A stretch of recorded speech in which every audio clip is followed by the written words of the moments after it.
Starbane's Avenue. Dave, I decided at the top of the show I'm going to ask you trivia questions about the show. Oh, so nice. Do you know why today is a special show? No. Because it's an anniversary show.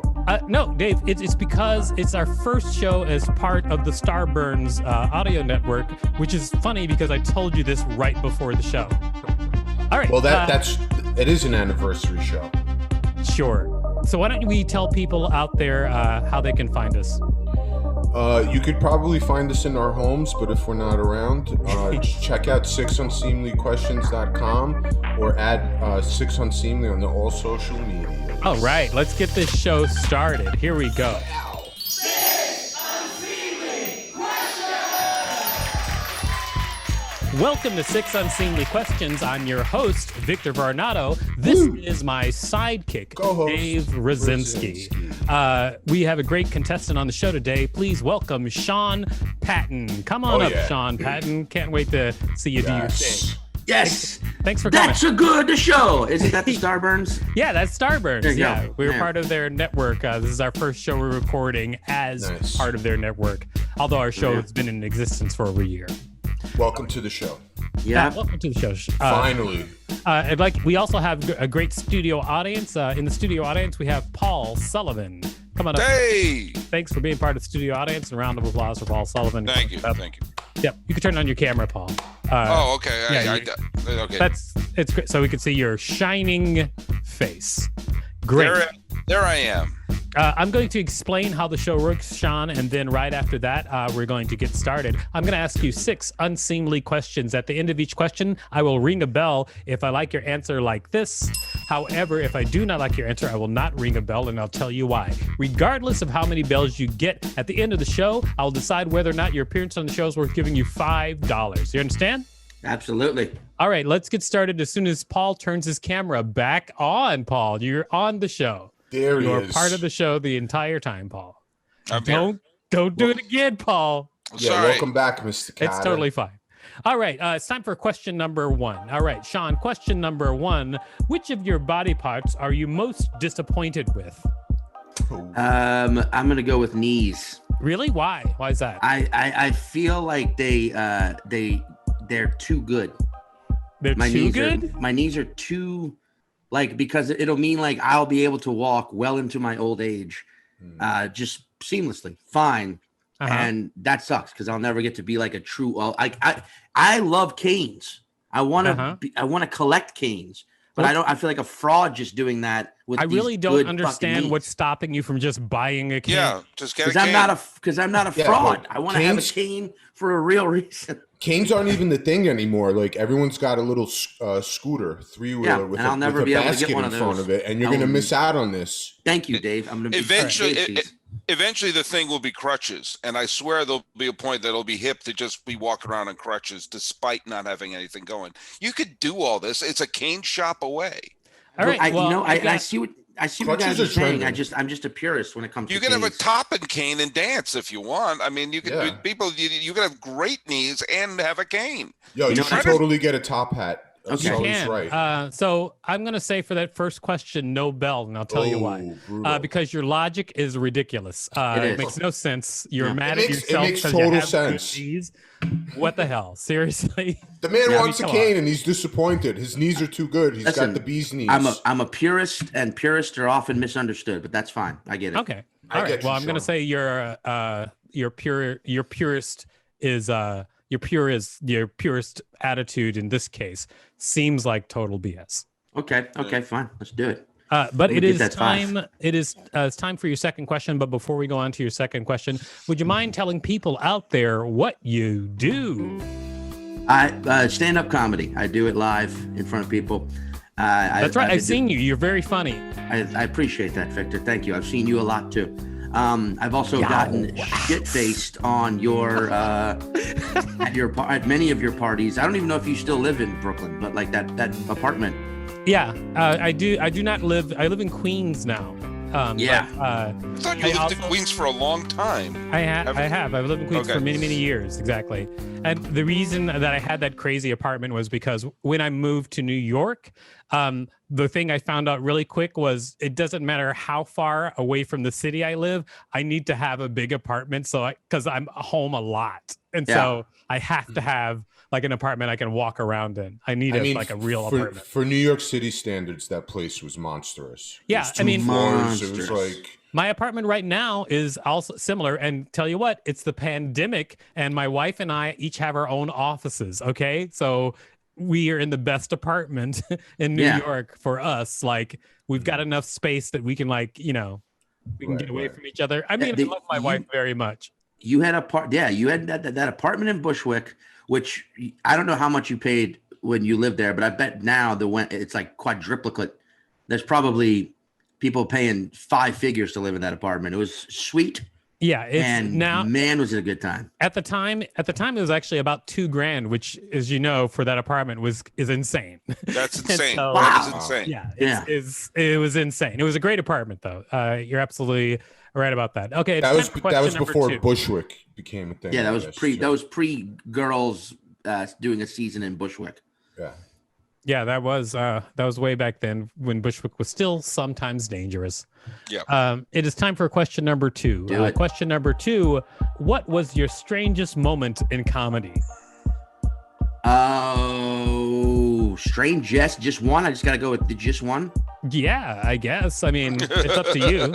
No, man, I would have to say the strangest moment, the one that comes to mind, the best, anyway, was the time right before. Maybe it's the most recent. I was doing a show in Palm Springs, which was not a good place for comedy because no one's there to watch comedy. People go there to like be rich, be hammered, and sometimes just be different people. I don't know if you know that about Palm Springs, but I think people go there to escape.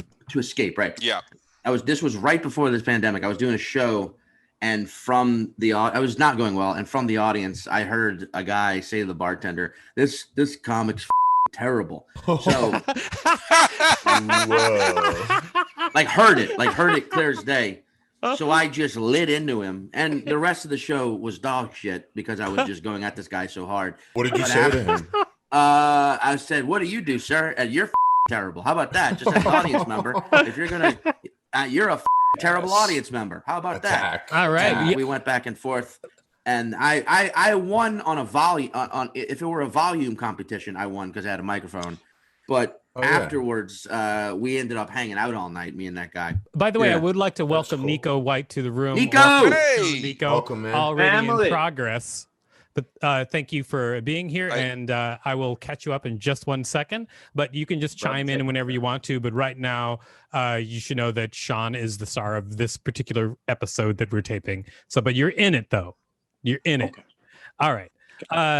Well, great. I also had a time where a woman said something terrible on stage, and then I turned on her, and then I got the whole room laughing at her because I basically was saying that her vagina was so dirty that crabs were like lobsters were crawling out of her vagina, and then the audience was laughing, as they will. And after the show, she wanted to hang out, and I still said the same stuff to her face instead of being her friend. Was this show at Red just saying Lobster? You're a better person than I am. What? Was this show at Red Lobster? That would have been perfect. No, it was just like in New York in the bottom of a bar somewhere. Some woman just said something that just made me so angry. And I just tore into her. Just, people forget like how vicious a comedian can be sometimes. Absolutely. I mean, I'm not saying that every comedian is like great at insulting people, but like a high number of them are. And so, I like it. Speaking of like the first time I ever met Victor this was in the year 2005 at the Improv Olympic LA Comedy Festival. Gotcha. The LA Improv Fest. I was still living in Louisiana, but I was in a improv group. And we came because I started stand up and then did improv because there was like more stage time in New Orleans. And we ended up getting into that festival. And me and one of the guys, we met you backstage. And your first words were, Mita, were, hey, if you guys want to come to my show tomorrow night, I'm in a group called the and tell me if you guys want to come because I won't let you pay because this festival, they shouldn't be charging improvisers to go to shows. And then you walked out, you had a guitar. And you walked out. We're like, who was that guy? Let's go to his show. And we like a motorcycle, and I was like, I'm gonna fight zombies bare-handed. We came because of that, because you were so like, hey, by the way, come to my show. I'm in a group called the right? Was that what that's what it was called, that was right? That was me, Steve Agee, Bill Cott. Yes! Like a lot of great people were in that group. Yeah. Now, Sean, did you know who Victor was, or was he just a total stranger? Did you even know he was involved with the show, or did you think he may have like a folder full of mimeographed handouts about his latest conspiracy theory? Like, I knew he was a festival guy because he had a landlord. Didn't realize he was an albino until I got to the show, and then was like, "Oh, that guy's an albino." So I think a lot of people just don't know that I've been crazy for a long time. So but now I guess people are learning a bit about it. It was a good. First, I think they already know. Because then when I met you for the second time, it was like, "Oh, it's okay. This guy's good. Say whatever you want to him. He's in the. This guy's crazy. Say whatever."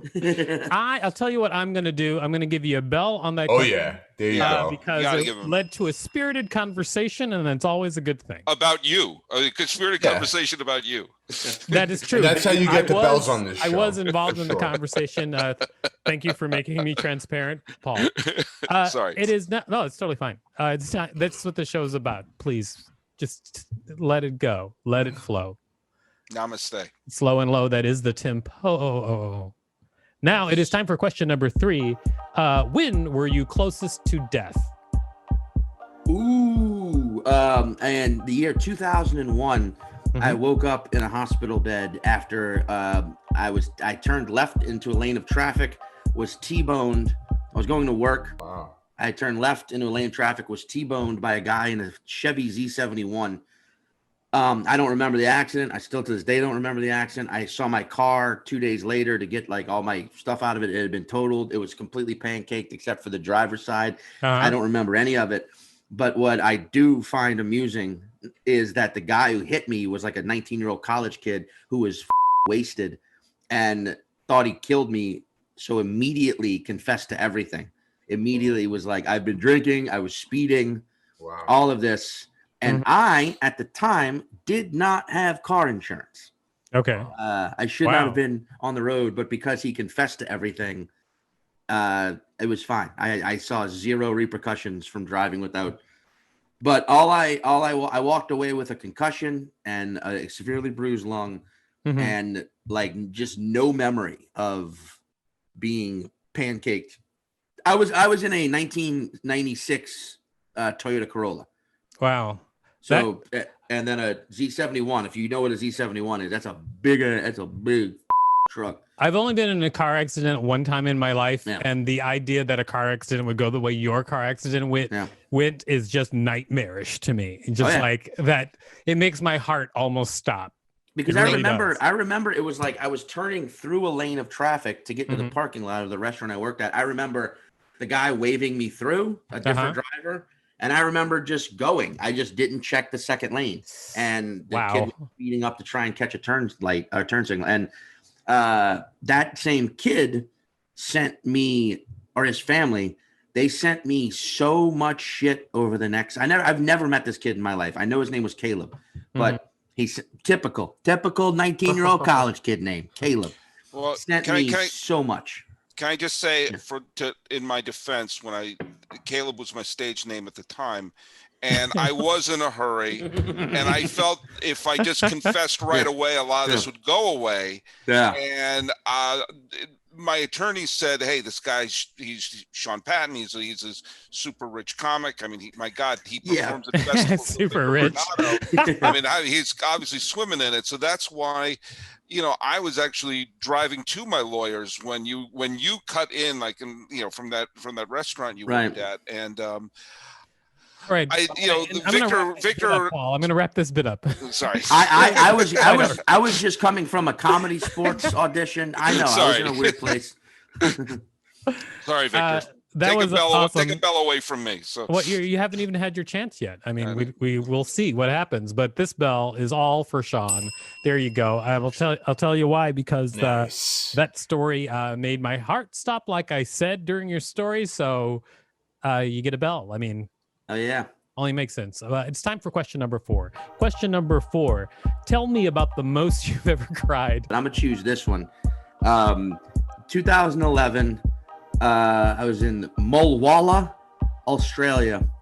Mm-hmm. I was doing the Melbourne Improv Fest, or Melbourne Comedy Fest at the time. There's improv there, but I wasn't doing improv. And I was on when you do the fest, you also go on the road, like for a week, around the suburbs of Melbourne and around Australia. But anyway, I had just done a show. It was a pretty bad show because it was like the suburbs of Australia, and I had kind of eaten shit, but I had also was still kind of in love with someone who via text, like it ended officially, like earlier that day, which was like later that night in America. And then, but anyway, and I had, after the bomb, and then I went to the bar afterwards and just didn't have fun trying to talk to people, and went back to my hotel room, and just, it was like I pulled the fire alarm on my tear ducts. It was just like, just get it all out right now. Go.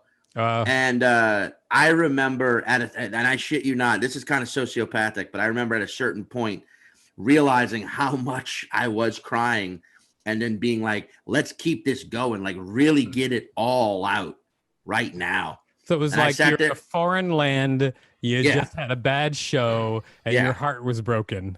And then I started just let it like, all out. Well, then I was just crying to the point where I remember like pumping, trying to like, almost like trying to squeeze my head like a ketchup bottle, being like, what else is in there? What else do you need to get out right now? Now's the time. A great story. And did it work? Fuck yeah. I cried. I think I cried for 4 hours. Just like get it all out. Like, you're upset about the time you didn't stand up to your Uncle Terry, who's kind of a jerk. You're upset about the time Dave Rosinsky, said you bombed and you didn't bomb. You didn't bomb. What does Dave know? That. You're upset about a different girl, like one you didn't even really love. You're upset about your grandma. She died 20 years ago, but you didn't cry then. Cry now. Like, it was coming out, and it was a lot more. I had a lot more pent up shit than I realized, and a lot of it came up. Not nearly all of it, but a lot of it. I will say for that question, no bell. And I'll tell you why. That's okay. I'll tell you why, because it kind of puts a cherry on the pathetic story, like a little cherry on top of sadness. Yeah, I get it. So there you go. It's just like it fits, no bell. You got robbed. I get it. All right. He's going to cry for not getting a bell. Oh, yeah, it's coming. Oh, I'd like to see that. Let me get my pants off. I thought you were. Hello, everybody. All right, it's time for question number 5.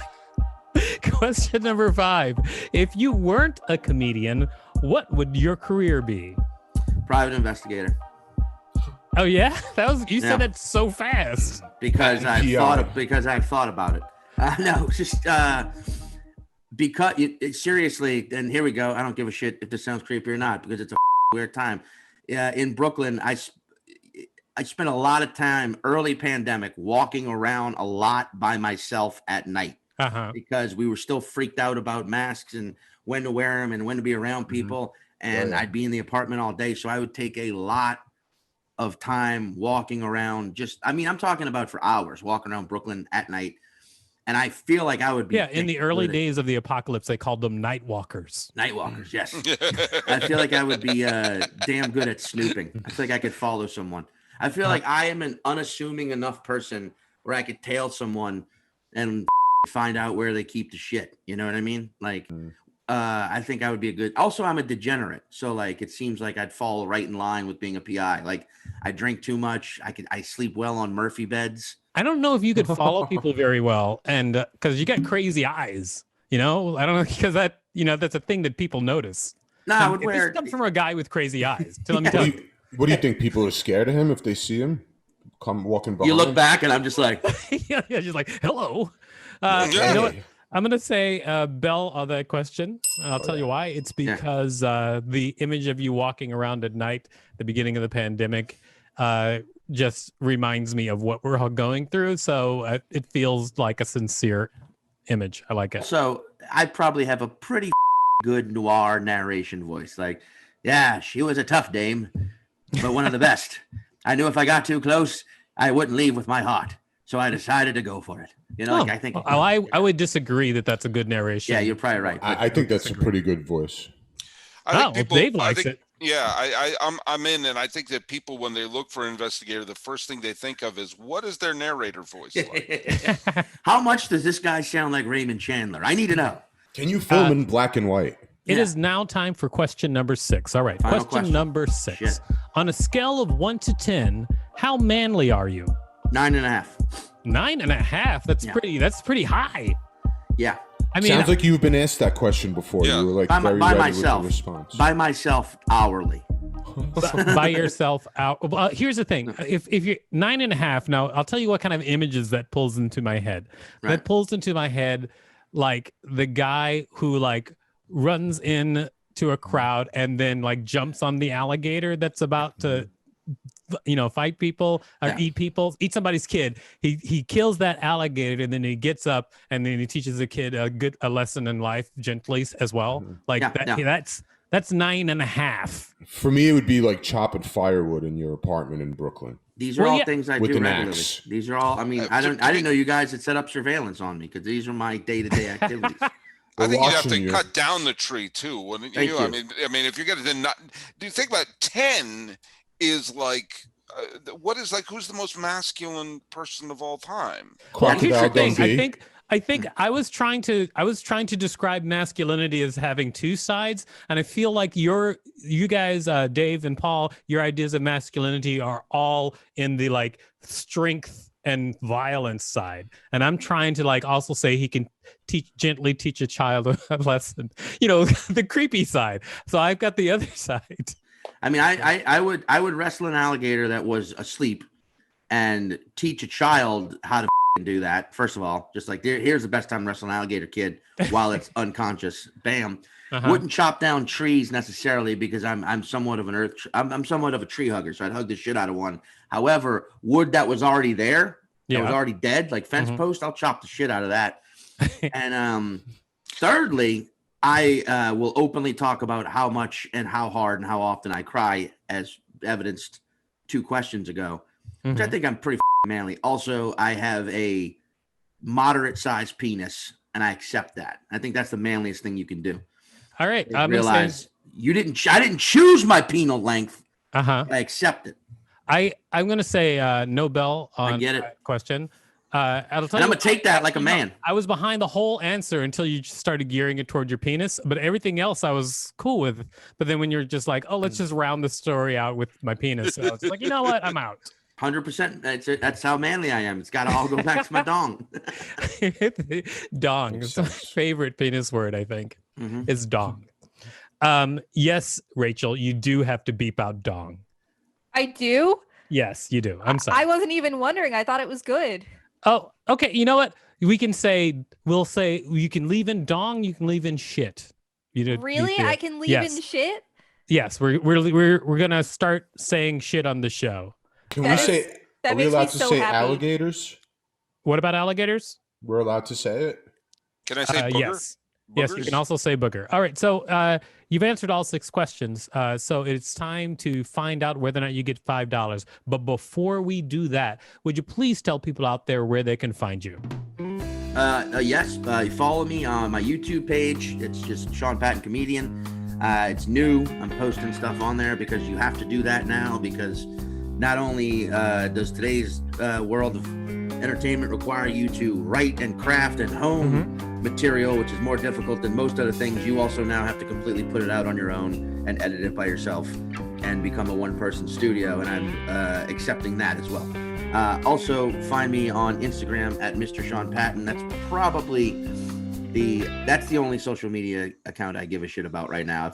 Twitter sucks, and TikTok makes me want to bash my head into a wall. But if I ever filmed it, I would post it on Instagram. So follow me on Instagram, and I'll try dishing out content for you. Are Your we still TikTok friends speak- on MySpace? Yes. Follow me on my Space Comedy account. Yeah. Your TikTok speech was very you kids and your rock and roll. It was like in that area. Yeah, definitely. No, I feel like it's more you kids and your rap rock. Oh, and your rap rock. Kids and your devil music. It's not rock and roll. It's not rock. TikTok's not rock and roll. It's horse shit. Anyway, sorry. No, that's totally fine. No, TikTok we're and I, totally we allowed to say horse shit. We don't hang out anymore.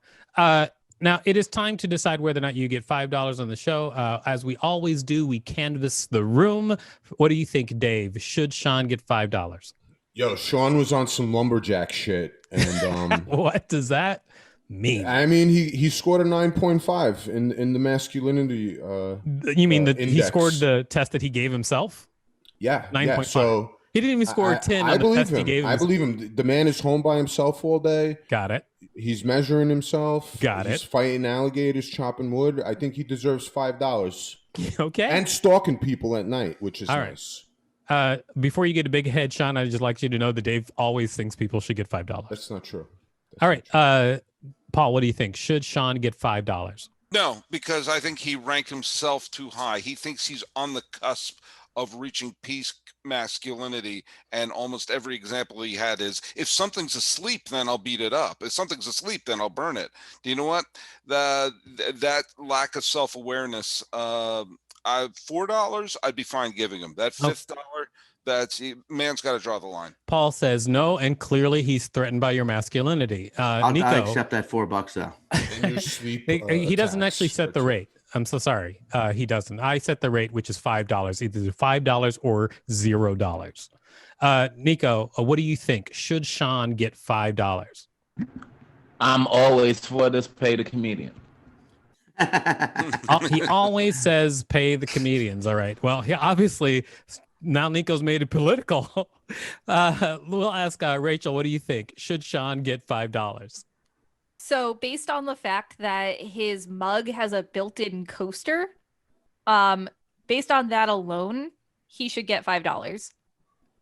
Why based on that? What does that even mean, Rachel? You're such a sucker for coasters, Rachel. It's true. I am a sucker for coasters, but in this case, that mug is revolutionary and he deserves a cut of his advertising that he's giving that mug. Thank you. All right. Thank you, Rachel. Thank you for your opinion. You're welcome. All right. I just want to point out to everybody that she did call a mug with a coaster revolutionary. Built in. It also comes with a lid so you can walk outside with it. Oh, that's even, you just... Rachel, please, God. your part of the show's done. Would you please unface yourself? Thank you. Wow, thumbs down. That's a lot of sass. All right. So what do you think, Sean? Should you get $5? Absolutely should get $5. And I will use it. I will donate it to Sean Patton's Sleeping Alligator Wrestling Fund, where I will finance a school that will teach kids how to take advantage of predators who are absolutely unconscious. You know what? You get $5. You do. You get $5. Thank you so much for being part of the show. Please take that $5 and do something as cool as starting your own foundation or whatever. Please have a really good time. Just going to wrap up the show here. So, Dave, what did you learn from this week's show? I learned if we're going to fight apex predators, the best time is probably some point in the middle of the night while they're asleep. Did you say at apex predators? I said apex predators. If you're going to fight apex predators. You didn't say at apex predators? It sounded like. You mean if we're going to DM them? It's at apex predators at tmobile.com. Okay, really? Now you've just abandoned the conversation? All right. You know what? Please check us out at Six Unseemly and unseemlyquestions.com. We're also on the Starburns Network. I guess it's the first time I have to say that. There you go. Way to go, us. Nice. Way to go. Starburns Audio, a podcast network.